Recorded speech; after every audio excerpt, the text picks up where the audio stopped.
এই গোলাপের গাছেও দেখো ভোরে গোলাপ হচ্ছে। আর ওদিকে দেখো নয়নতারা, দেখো থোকায় থোকায় নয়নতারা, দেখেছো? দেখো বন্ধুরা কত কত নয়নতারা। আসো না বাবু, দাদা এসেছিল, দাদা আবার চলে গেছে দোতলার ব্যালকনিতে। নেরো দাদা চলে গেছে, আসবি আবার নেরো দাদা। এই যে দেখো, দেখেছো? এই গাছেও কুড়ি দেখো বন্ধুরা, কুড়ি দেখো, এই যে কুড়ি দেখো, কুড়ি দেখো, এই যে দেখো, তার মধ্যে এই যে এনাকে দেখো, বুঝতে পারছো? খেয়ে শেষ করতে পারে না কাঠবিড়ালি। এই যে দেখেছো, কাঠবিড়ালি যত খায় তার থেকে 1000 গুণ বেশি আরো ফুল ফল হয় আমার বাড়িতে। দেখছোই তোমরা, দেখো, দেখেছো? আর এই যে এটা তোমাদের দেখিয়েছিলাম নাকি, এই যে গোলমরিচের গাছখানা না এখানে রেখেছে, দেখেছো? এখানে রেখেছি। আর উনি এইভাবে পেঁচিয়ে পেঁচিয়ে উঠবেন, এই যে এই লোহার পিলারটা, দেখেছো?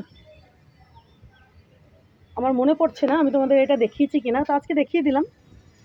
দেখো এই যে গোলমরিচের গাছখানা এইখানে রেখেছি, ওইখানে ছিল ওই যে ওই স্ট্যান্ডের ওপরে, তো এনাকে এখানে এনে রেখেছি ওই যে ওই স্ট্যান্ডটার ওপরে, দেখেছো?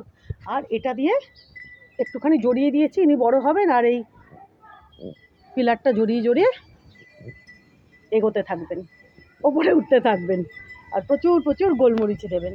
ভালো হয়েছে না বলো? দেখো, তো আজকে দেখিয়ে দিলাম আমি তোমাদেরকে, দেখো, দেখেছো? তরতর করে বাড়ছেন ইনি, আর ঝাঁকড়া তাগড়াও হচ্ছেন কত। আর এই যে দেখো কি ভালো লাগছে, দেখো নয়নতারা, দেখো বন্ধুরা এই গাছখানাও তো ভোরে ফুল দিচ্ছে, দেবে কুড়ি, দেখো, দেখেছো? দেখো। আর আজকে না নার্সারিতে গেছিলাম, বুঝেছো বন্ধুরা?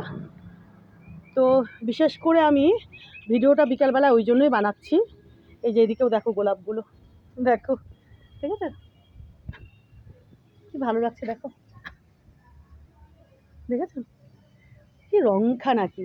আর এনার রংটা একেবারে দুধে আলতা, একেবারে দুধে আলতা। তো যেটা বলছিলাম, আজকে না এই দেখো এটা এটা খেয়েছে, এই যে দেখেছো? এই দেখো এটা খেয়েছে। তো তারপরেও দেখো কত কুড়ি, প্রচুর। তো আজকে নার্সারিতে গেছিলাম, বুঝেছো বন্ধুরা? তো নার্সারি থেকে 6 বস্তা গোবর সার মাটি নিয়ে এসেছি, আমার মাটির দরকার ছিল। তোমরা তো জানোই আমি নার্সারি থেকে সার মাটি কিনে আনি বস্তায় করে গাছের জন্য।